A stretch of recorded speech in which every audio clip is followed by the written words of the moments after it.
So this is the Enzyme poster, um, final copy or whatever.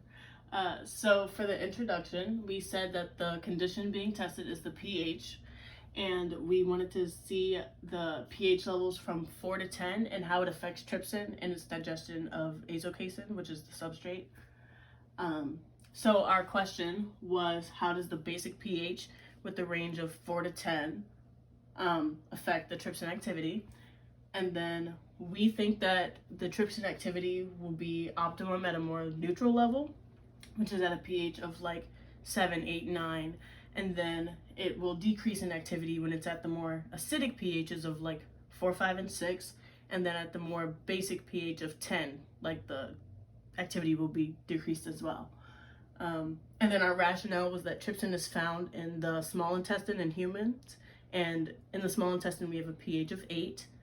And it seems to work best in this condition, and so we believe that in the experiment trypsin will work well if the pH is at the more optimum neutral level, and that if the pH increases then the activity will decrease. And then for the protocol, we said that the experimental value is the pH, and that our conditions used will be 4 through 10, so like 4, 5, 6, etc. And then our control variables, we did our temperatures at 45 degrees Celsius, and then we had a salinity of 0.15 molars of sodium chloride. And then our negative control, we had 3 of them. One was at 4, the pH of 4, which is most acidic in our experiment, a pH of 7, which is most neutral in our experiment, and then a pH of 10, which is most basic.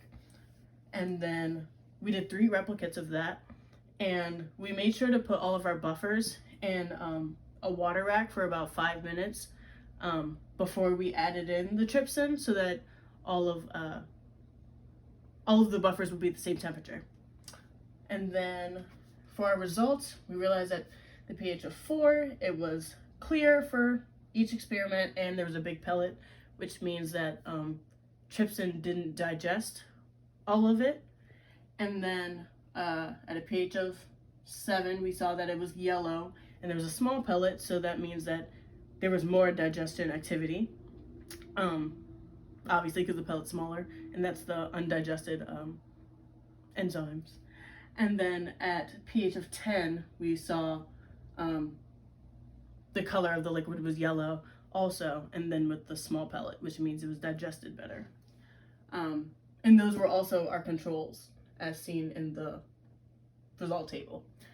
And then we took that result table and made a graph, and obviously like the x-axis is the pH level and the y is the absorption, and that's from this graph as well.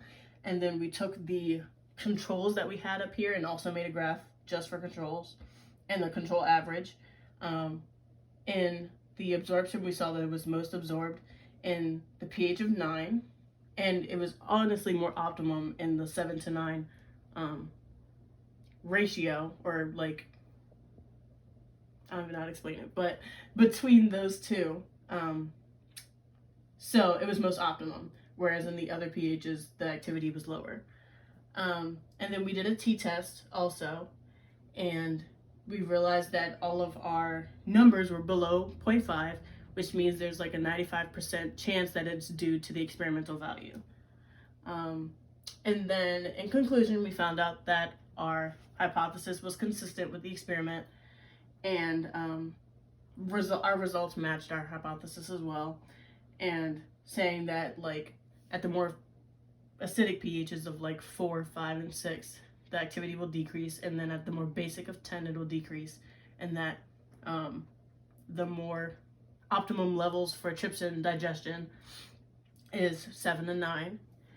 And our results, oh yeah, okay, I said that. And yeah, so, and then I got my references from the PowerPoints that you used based off of the enzyme posters and stuff like that.